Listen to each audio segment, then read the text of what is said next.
Hey guys, देखिए अगर आप देखिएगा तो एक रेलवे सेक्टर में एक ऐसा स्टॉक है जिनको काफ़ी बड़ा ऑर्डर मिला है सर, हज़ारों करोड़ का ऑर्डर मिला है और हालांकि वो स्टॉक्स लगभग 50% के आजू बाजू आपको गिरा हुआ दिखने को मिल रहा है सर। तो मुझे लगता है ये वो टाइम है जो कि कंपनी के ऊपर ध्यान देना है सर, ना कि कंपनी को इग्नोर करना है सर। क्यों? क्योंकि लोगों को लग रहा होगा कि अरे यार 50% गिरा हुआ है तो अच्छी कंपनी थोड़ी ना होगी। सर, धक्का खाया हुआ कंपनी धमाकेदार होता है, समझिए।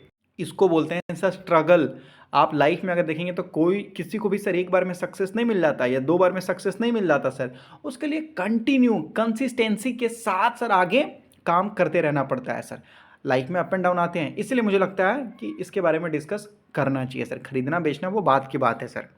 तो वो जो कंपनी है सर वो रेलवे के लिए काम करता है सर। मेन बिजनेस इसका देखने को मिल जाएगा सर, ट्रैक से रिलेटेड, रेलवे स्टेशन से रिलेटेड आपको देखने को मिलेगा सर, और लगभग जो है इलेक्ट्रिफिकेशन से रिलेटेड आपको देखने को मिलेगा। फिर क्या, उसके बाद रेलवे से रिलेटेड और भी जो आजू बाजू वाले काम होते हैं, ब्रिज, टनल, और भी जो लगभग सिग्नल से रिलेटेड जो सिस्टम वगैरह होते हैं उनसे रिलेटेड ये कंपनी काम करती है सर।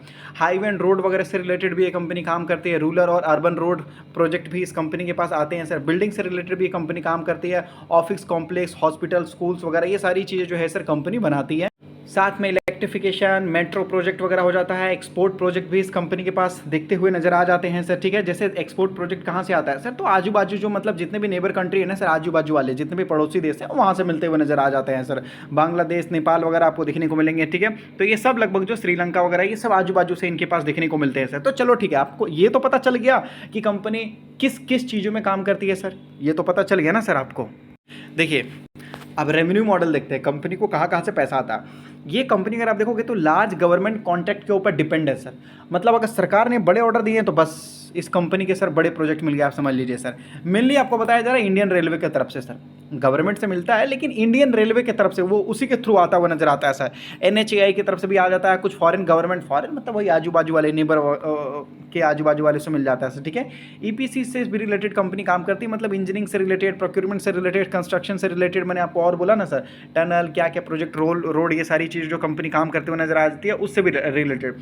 ठीक है, टन की प्रोजेक्ट से रिलेटेड भी कंपनी काम करती है। कहने का मतलब छोटे, अगर मान लेते कोई बहुत बड़ी कंपनी, जैसे मान लेते हैं सर L&T या RVNL, ठीक है, तो ये सारी जो कंपनी है ना, ये बड़ी बड़ी कंपनी है, अब इनके पास बड़े बड़े प्रोजेक्ट है, तो ये सारी कंपनी बोलेगी अरे यार ये छोटा वाला प्रोजेक्ट अगर कोई कर देता ना तो अच्छा रहता, मैं बड़े प्रोजेक्ट पर फोकस करूंगा। तो इस कंपनी को दे दिया जाएगा कि लो भाई, टन की प्रोजेक्ट है, तुम छोटे प्रोजेक्ट को कर दो, बाकी हम देख लेंगे सर। तो ये देख सकते हो सर, वो छोटे छोटे रेडी टू यूज़ चीज़ों को इस्तेमाल करके देती है सर। मतलब कोई प्लांट है तो उसको पूरा एकदम रेडी टू यूज़ करके देगी, आप जाइए आप डायरेक्ट यूज़ करना स्टार्ट कर दीजिए। तो ये छोटी मोटी, मतलब अभी मान लेते हैं सर, ये उनके लिए सर ये छोटा ही काम होता है। अरे भाई कौन जाएगा प्लांट बनाएगा, देखेगा, करेगा। जैसे मान लीजिए आपको कोई घर बनाना है तो देखते रहना है, कोई कितना उसमें जो है लगभग सरिया कुछ लोग बोलते हैं, रोड बोलते हैं, कितना स्टील इस्तेमाल हुआ है, कितना सीमेंट इस्तेमाल हुआ है, कितने स्क्वायर फीट में बनाया जा रहा है, कितना लगभग उसमें जो है कि लेंथ ब्रीथ रखा जा रहा है, कितना मोटाई रखा जा रहा है, थिकनेस रखा जा रहा है, ये सारी चीज़ें से वहाँ पर इंजीनियर को रखा जाता है ना। उसी तरीके से ये टन की प्रोजेक्ट के लिए ये सारा काम इनको देते हैं सर। सेफ्टी से रिलेटेड, इलेक्ट्रिकल से रिलेटेड, मशीनरी से रिलेटेड।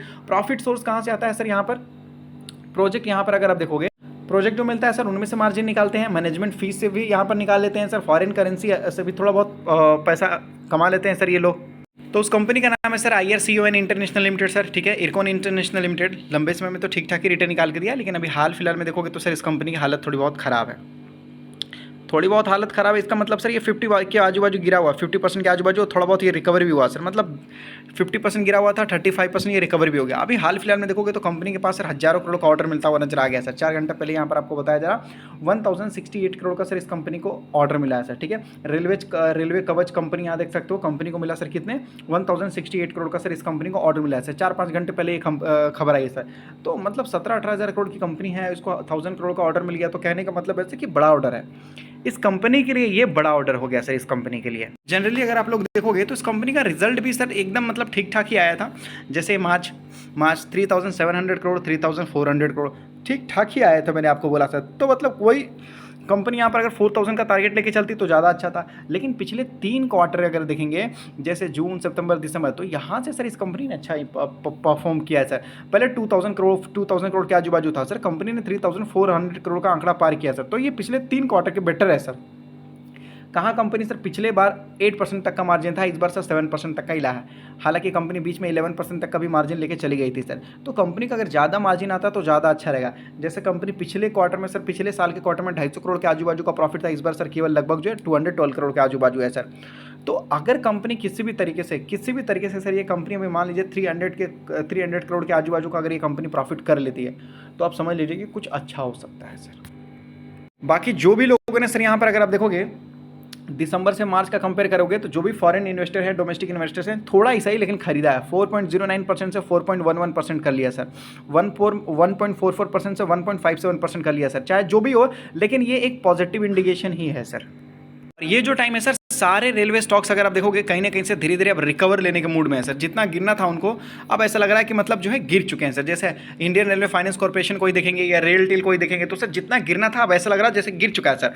सारे रेलवे स्टॉक्स में एक चीज़ कॉमन देखिएगा कि सर वो थे तो ऊपर और गिर चुके हैं। गिरने के बाद सर ये कंसोलिडेट कर रहे हैं, ये साइड वे में जा चुके हैं। जितना गिरना था ये वाला फेज था सर, अभी जैसे देखिएगा ये वाला फेज गिरावट का था, ये फेज कंसोलिडेशन का लग रहा है सर। ठीक है, उसी तरीके से अब रेल विकास निगम लिमिटेड में या रेल टेल में या और भी दूसरी कंपनी उसमें भी अगर आप देखोगे तो इसी टाइप का आपको नजर आएगा सर। पिछले 5 सालों में देख लीजिए ये गिरावट का फेज था, ये कंसोलिडेशन में चला जाएगा सर। तो ये भी जो इरकॉन इंटरनेशनल मैं आपको बता रहा हूँ, तो रेलवे वाले ऐसे अभी हालत हो चुके हैं सर कि अभी गिरने का चांसेस थोड़ा कम है सर और कंसोलिडेशन का चांसेस बहुत ज़्यादा है सर। जैसे जैसे प्रॉफिट इंप्रूव होगा तो धीरे धीरे सर तेजी आने का उम्मीद है सर। ऐसा तो जितना भी सर वैल्यूएशन हाई था, ये वो टाइम है सर जहां पर वैल्यूएशन थोड़ा बहुत कंट्रोल में हो रहा है सर, कंट्रोल में।